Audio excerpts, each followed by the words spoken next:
Good morning, welcome to my channel. आज हम आपको लीनियर इक्वेशन से इंट्रोड्यूस कराते हैं, इनका इंट्रोडक्शन देते हैं। A linear equation of two variables. इस लीनियर इक्वेशन में टू वेरिएबल होंगे, एक देखिए x है, एक y है। This is the standard form of linear equations ax plus B Y plus C equals to 0। अगर हम x की वैल्यू को x पे लेके और y की वैल्यू को y पे लेके एक ग्राफ ड्रॉ करें तो बिल्कुल सीधी लाइन आएगी इसकी।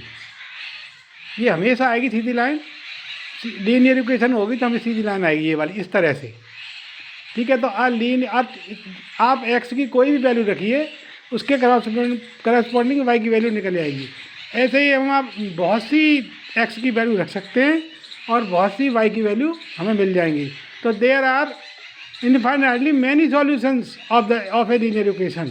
A linear equation of two variables has infinitely many solutions. तो एक ही लीनियर इक्वेशन के अनंततः अनेक हल होते हैं, कितने भी, infinitely many solutions. Now we are taking a pair of linear equations of two variables. Two variables की दो इक्वेशन का हम देखेंगे, ये आपके सिलेबस में है 10th में। तो a pair of linear equations of two variables, ये दो लीनियर इक्वेशन ले रखी है हमने। पहली है a1x b1y plus c1 equal to 0। देखिए स्टैंडर्ड फॉर्म वही है, ax plus by plus c equal to 0। और दूसरी इक्वेशन ले ली हमने a2x plus b2y plus c2 equal to 0। इसमें पहले हम a1 अपॉन a2 निकालेंगे, फिर b1 अपॉन b2 निकालेंगे, फिर c1 अपॉन c2 निकालेंगे। फिर ये एग्जामिन करेंगे if a1 upon a2 is not equal to b1 upon b2। तो इन लाइनों की जो नेचर होगी वो होगी इंटरसेक्टिंग लाइन। इस तरह से एक दूसरे को इंटरसेक्ट करेंगी ये एक ही पॉइंट पे। तो जिस पॉइंट पे भी ये इंटरसेक्ट करेंगी वो इसका सॉल्यूशन है। तो एक ही पॉइंट पे, बिकॉज एक ही पॉइंट पे इंटरसेक्ट करेंगी, therefore in this condition lines has unique solution. एक अद्वितीय हल, सिर्फ एक ही हल। तो अगर एक भी हल लाइनों का है तो उसको इक्वेशन को कहेंगे कंसिस्टेंट। ओके, एक भी अगर हल है इनका इक्वेशन का तो उनको कहेंगे consistent. Second condition, if a1 upon a2 is equal to b1 upon b2 is equal to c1 upon c2। तो लाइन एक दूसरे के ऊपर ओवरलैपिंग करेंगी, इस तरह से एक ही लाइन पे आएंगी दोनों लाइनें। तो इनको कहेंगे इनकंसिडेंट, सॉरी कोइंसिडेंट।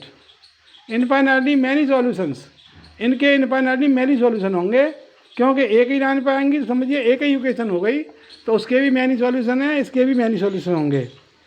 और इनको कहेंगे कंसिस्टेंट, क्योंकि पहले ही कहा हमने कि अगर एक भी सॉल्यूशन है तो कंसिस्टेंट है। तो इसके तो इनफाइनाइटली मैनी सॉल्यूशंस हैं, तो consistent. Third condition is if a1 upon a2 is equal to b1 upon b2 is not equal to c1 upon c2। देखिए a1 upon a2 is equal to b1 upon b2 is not equal to c1 upon a1 upon a2 और b1 और b2 तो बराबर हैं, परंतु c1 upon c2 इसके बराबर नहीं है।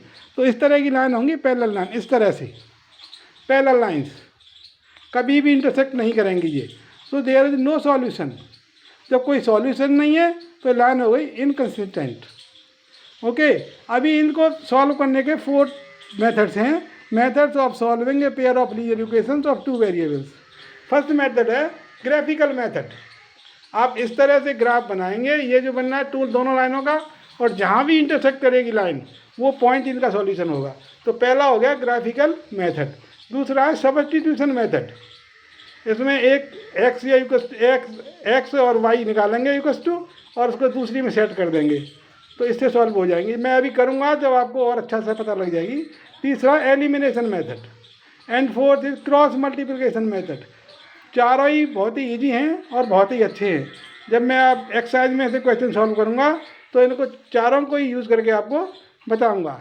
Thank you very much. अगर आपको वीडियो पसंद आई हो तो प्लीज़ चैनल को सब्सक्राइब करें, लाइक करें। Thank you very much.